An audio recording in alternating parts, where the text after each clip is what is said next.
आप एक बड़ी खबर यहां पर बता रहा हूं, अभिषेक के पास मैं आ रहा हूं। रीता बहुगुणा को लेकर टीवी9 भारतवर्ष की खबर पर मोहर। बेटे को टिकट के लिए इस्तीफा देने को तैयार रीता बहुगुणा। लखनऊ कैंट सीट से बेटे को टिकट दिलाना चाहती है रीता बहुगुणा। बेटे को टिकट मिलने पर सांसद पद से इस्तीफा देने को भी तैयार। बीजेपी में एक परिवार को एक ही सीट को लेकर मामला उलझा। आपने एक लेटर लिखा है, क्या लेटर है, किसको लिखा है, क्या बातचीत हुई है? बार बार मैं आपको कह रही हूँ, धर्मेंद्र प्रधान जी से मैंने समय लिया था अपने क्षेत्र के लिए और अपने मंडल में चुनावी व्यवस्थाओं के बारे में बात करने के लिए। कुछ मेरी संगठनात्मक बातें थी जो मैंने उनसे करी। मैंने कोई टिकट नहीं मांगा। ठीक है। मैंने अपने बेटे के लिए टिकट नहीं मांगा। मेरे बेटे ने नाम अपने तरफ से अप्लाई किया है टिकट के लिए। तो मैंने उनको ये सुझाव आज पत्र लिखा नड्डा जी को कि मैं अपना वर्तमान, अगर आप मैं इनको टिकट देते हैं तो मैं पहले भी डिक्लेयर कर चुकी हूँ 2024 में मैं संन्यास लूंगी अपनी चुनावी राजनीति से। तो मैं आज वो सीट छोड़ने को तैयार हूँ। ये बड़ा इंटरेस्टिंग मामला है यहां पर, और मैं सीधे चलूंगा यहां पर विनोद सर के पास। विनोद सर, आपका टेक, क्योंकि ऐसा नहीं है कि टिकट नहीं दिया जा रहा है, एक परिवार से दो लोगों का है मामला, साफ दिख रहा है, लेकिन ये लंबी कतार बन गई और ये ओवर द पार्टी लाइंस ये शिफ्ट हो रहा है। इस बार को कांग्रेस में भी काफी देखने को मिल रहा है। ये कहां आ गए हम तेरे साथ चलते चलते। मैं हेमवती नंदन बहुगुणा को जानता था और वहां से इनका परिवार इस हद पे आ गया है।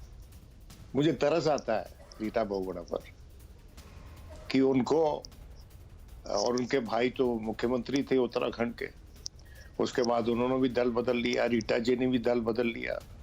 प्रमुख थी कांग्रेस की प्रमुख थी, उसके बाद भी वो चली गई भारतीय जनता पार्टी के पास और अब कहती है मैं संन्यास लेना चाहती हूँ चुनावी राजनीति से। देखिए, मैं ऐसे लोगों पे डिस्कशन नहीं करना चाहता। ओके, मैं सच बताऊं ईमानदारी से, मेरे मन में तिरस्कार है और कुछ नहीं है इनके लिए। ओके, ये कोई फैक्टर है? इसी अ फैक्टर एनी मोर। ब्राह्मण क्या आज के दिन रीटा बहुगुणा के साथ है? मैं नहीं मानता हूं। ब्राह्मण समाज जो है वो ना टेनी के साथ होगा ना रीटा बहुगुणा के साथ होगा। टेनी के अपने इलाके में लोग जुड़ जाते हैं उनके साथ, लेकिन हेमवती बहुगुणा की तरह है क्या उनके साथ, या एनडी तिवारी की तरह है क्या उनके साथ, या गोविंद वल्लभ पंत की तरह है क्या उनके साथ? यूपी ने बड़े बड़े नेता देखे हैं ब्राह्मणों के, जो बड़े नेता इसलिए नहीं थे कि वो ब्राह्मण थे, वो बड़े नेता इसलिए थे कि वो बड़े नेता थे जो कि ब्राह्मण हो, मतलब इंसिडेंटली ब्राह्मण थे। कमलापति त्रिपाठी देखें। तो रीटा बहुगुणा पे चर्चा आज के दिन तो मैं समझता हूं नहीं सर, ब्राह्मण समाज के लिए बहुत बड़ा क्लाइम डाउन होना चाहिए। मैं आपसे इस विषय पर एक बार फिर से ये सवाल पूछता हूं, मैं थोड़ा सा इसको ट्वीक करता हूं, लेकिन उससे पहले एक डेटा दिखाना चाहता हूं अपने दर्शकों को। आइए जरा यहां पर सीधे, अब आपके सामने ये रीता बहुगुणा जोशी जी की जो खबर आई है, क्यों आई है, इसके पीछे की वजह देखें आप। बीजेपी में टिकट के लिए बेटे बेटियों की दावेदारी। प्रयागराज से बीजेपी सांसद रीता बहुगुणा जोशी ने अपने बेटे मयंक जोशी के लिए टिकट मांगा है। नेक्स्ट चेंज करें इसको यहां पर। रीता बहुगुणा ने आलाकमान को चिट्ठी लिखकर बेटे के टिकट की खातिर अपने इस्तीफे की पेशकश की। रविंद्र कुशवाहा ने अपने छोटे भाई जयनाथ कुशवाहा को चुनाव लड़ाने के लिए दावेदारी पेश की है। कानपुर से बीजेपी सांसद सत्यदेव पचौरी अपने बेटे अनूप पचौरी के लिए गोविंद नगर से टिकट मांग रहे हैं। केंद्रीय मंत्री कौशल किशोर की पत्नी विधायक तो उनके बेटे भी टिकट के दावेदार हैं। केंद्रीय मंत्री एसपी सिंह बघेल की जो पत्नी है टुंडला से बीजेपी के टिकट पर चुनाव लड़ने की तैयारी में है। यूपी के कृषि मंत्री सूर्य प्रताप शाही के बेटे सुब्रत शाही भी चुनाव लड़ने की तैयारी में है।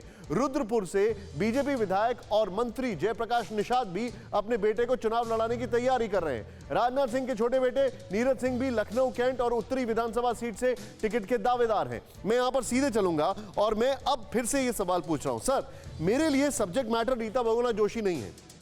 मैं एक तरफ ये खबर देख रहा हूं, दूसरी तरफ हमने उत्तराखंड में हरक सिंह रावत वाली खबर देखी, तीसरी तरफ हमने ये देखी किस तरीके से चन्नी के अपने भाई जब टिकट नहीं मिला तो इंडिपेंडेंट लड़ रहे हैं।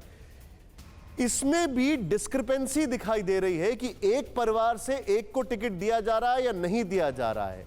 ये जो है, और ये ओवर द पार्टी लाइंस दिखाई दे रहा है, और कहीं ना कहीं ऐसा लगता है कि हर किसी के अंदर मन में एक सवाल है कि कहीं हमारे ऊपर परिवारवाद का दाग ना लग जाए।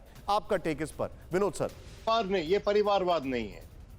अगर बेटा राजनीति में आना चाहता है बाप की जगह, वो ठीक है, आप मेरी बात समझ रहे हैं। ठीक है। लेकिन मुझे सबसे बड़ी हैरानी ये हो रही है कि गोवा में मनोहर पारिकर के बेटे को नहीं लड़वाना चाहती भारतीय जनता पार्टी पणजी से। क्यों? क्या वो कमजोर कैंडिडेट है? उनके पिता तो अब जिंदा भी नहीं है, और जब उनकी मौत हुई तो बड़ी बड़ी बातें की गई थी उनके बारे में। वो बुलवार्क थे अंग्रेजी में जो कहते हैं, सबसे बड़ी एंकर थे, सबसे बड़े झंडा उठाने वाले थे भारतीय जनता पार्टी का गोवा में। डिफेंस मिनिस्टर थे, फिर सरकार गिरने वाली थी तो उनको दोबारा ले जाया गया वहां पर कि मुख्यमंत्री हो जाएं, ताकि पार्टी को समेट लेंगे। उनके बेटे को टिकट नहीं दी जा रही है। देखिए, बात यह है कि इसमें बहुत विरोधाभास है। देखिए, पॉलिटिक्स को आप इजीली डिकोड नहीं कर सकते। बहुत सी चीजें होती हैं जो किसी भी कैंडिडेट को टिकट मिलने के पीछे होती हैं या डिनाई करने के पीछे होती हैं। ठीक है। और ये बात सच है कि जब बुजुर्ग हो जाता है आदमी तो चाहता है उसकी बेटे को मिल जाए, और अगर उसका बेटे की विनेबिलिटी है तो उसको मिलेगी। ठीक है।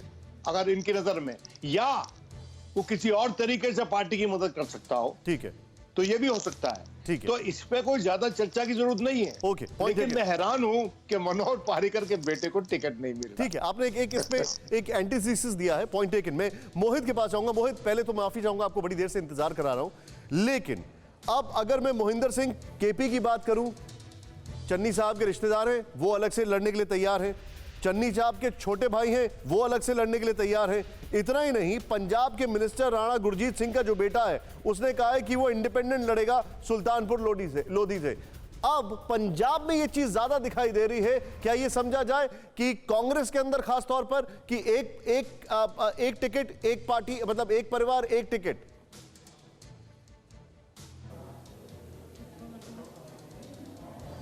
देखिए, बिल्कुल ये बात राहुल गांधी की तरफ से साफ तौर पे बता दी गई थी तमाम कांग्रेस के नेताओं को। और आपको एक उदाहरण देना चाहूँगा, कादियां जो सीट है गुरदासपुर की, वहाँ पर आप देखिए प्रताप सिंह बाजवा टिकट के लिए तैयारी कर रहे थे, और उनके भाई जो कि सिटिंग वहाँ पे विधायक हैं, प्रताप सिंह बाजवा के भाई हैं फतेह जंग बाजवा पार्टी को छोड़कर चले गए। उनको पता था कि इस बार टिकट मिलेगी प्रताप सिंह बाजवा को, उनको टिकट कहीं से नहीं मिलने वाली।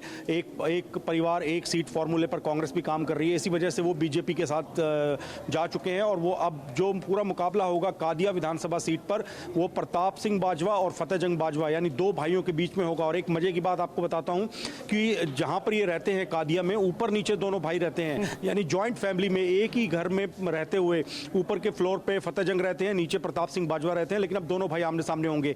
तो कांग्रेस सख्ती के साथ ये बात कह रही है कि एक परिवार एक टिकट के फॉर्मूले पर रहा जाएगा। लेकिन यहां पर पंजाब में बागी सुर हो गए हैं। डॉक्टर मनोहर जो कि भाई हैं चरणजीत सिंह चन्नी के, वो चुनाव मैदान में उतरे हुए हैं, उनको मनाने की कोशिश हो रही है, लेकिन वो सीएम चन्नी की बात भी नहीं मान रहे हैं। इसके अलावा आप जो अलग अलग जो नाम ले रहे हैं, उन परिवारों में भी चाहते हैं कि उनके बेटे चुनाव लड़ें, और इसी वजह से कुछ जो राजनेता हैं, एक और बड़ी खबर मैं दिखा रहा हूं और उसके बाद मैं सीधे पंजाब वाले चंक पे आ रहा हूं। कोरोना धर्म नहीं देखता, जात नहीं देखता, अमीर गरीब ऊंच नीच नहीं देखता। कोरोना सिर्फ मौका देखता है, लेकिन आप उसे मौका मत दीजिए। बस इतना कीजिए, जब कभी दफ्तर से बाजार से घर लौटिए तो इतना ख्याल जरूर रखिए कहीं आपके साथ कोरोना आपके घर तो नहीं जा रहा। भूलिए मत, कोरोना अभी जिंदा है।